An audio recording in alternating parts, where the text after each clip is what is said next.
Hello, parents, grandparents, aunts, uncles, anybody who is the guardians of the lovely social studies students that I have this year. I teach one section of social studies. Mr. Witt teaches the other sections. And I just wanted to kind of touch base with you and let you know what's happening in class and what's going on.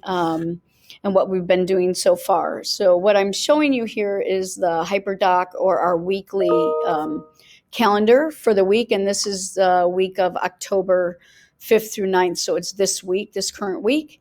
And what you'll find here is, obviously, if you need to get a hold of me, how to get a hold of me, what my phone number is, my email, etc., our learning targets. And then what you'll see down here is the activities, and everything set up in Google Classroom is set up by activities.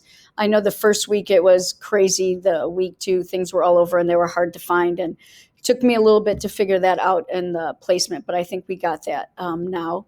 So what you'll see here on this, in the pink side here, is the activity and about how many minutes it should take them. If it takes them longer than this, then please email me and we can work out if we need to modify or make some changes. So just email me if there are some issues on that. Political cartoon, the rubric. The students like this week are working on their political cartoons. They were originally due last Friday, but it seemed to me that the students need more time, so we extended the time to this Wednesday. So what you'll see here is whatever the activity is in its description, and there'll be links here if they need them, and then how they turn it in. And so this week, like some things will just be, they just watch a video, like down here for activity 3, it's just a 7-minute video. They don't have anything else to go with it because they're working on their political cartoons. Here, they're going to do a survey about telling us what they learned about doing political cartoons, and it's in a flip grid. And basically, they're just doing a 1-minute video telling us what they've learned.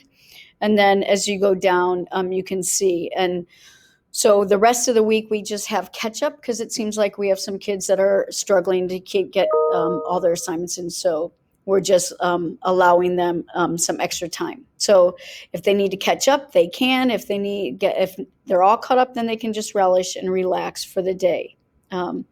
So I wanted to explain that. So if your kid or child doesn't know what they're doing or what they're supposed to be doing, you can always refer them back here to this weekly planner because it's the first thing in our Google Classroom. And so you have an idea also of what's going on for the week. A couple other things that I wanted to check and talk with you about are, so if kids are turning in late work, all that we ask is that they email us that they've turned in a late work assignment, so we go back and to look. Typically, once I've graded something, because it takes so long and is so laborious on the computer to grade, that I don't always go back and check. So just a simple email saying, hey, Ms. McNulty, I turned in this assignment, works, and then it reminds me to go back so that I don't forget to go check. Please check PowerSchool. Your students' PowerSchool. If you don't know how to get into PowerSchool, your students do. All you have to do is ask them, hey, can you pull up your PowerSchool grades, and you'll be able to see how they're doing in class. Kids are turning work in for social studies on Wednesdays and Fridays, which means that I update their grades usually Thursdays and Mondays. But it's always good to go check.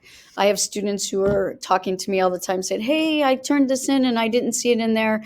And that helps me. I usually have it in my grade book, but sometimes I forget to put it into PowerSchool. So having them check and emailing me to say, I did this assignment, can you please go back and look, is perfect. It just means that we're both checking and we'll keep their grades up to date.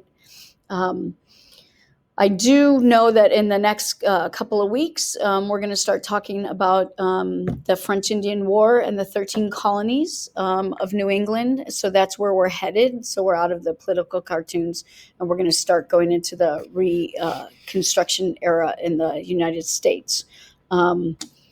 So if you have, any questions, please feel free to email me at any time. I hope this helps you out a little bit in how things are set up in class. And I will see you soon. Thank you. Bye.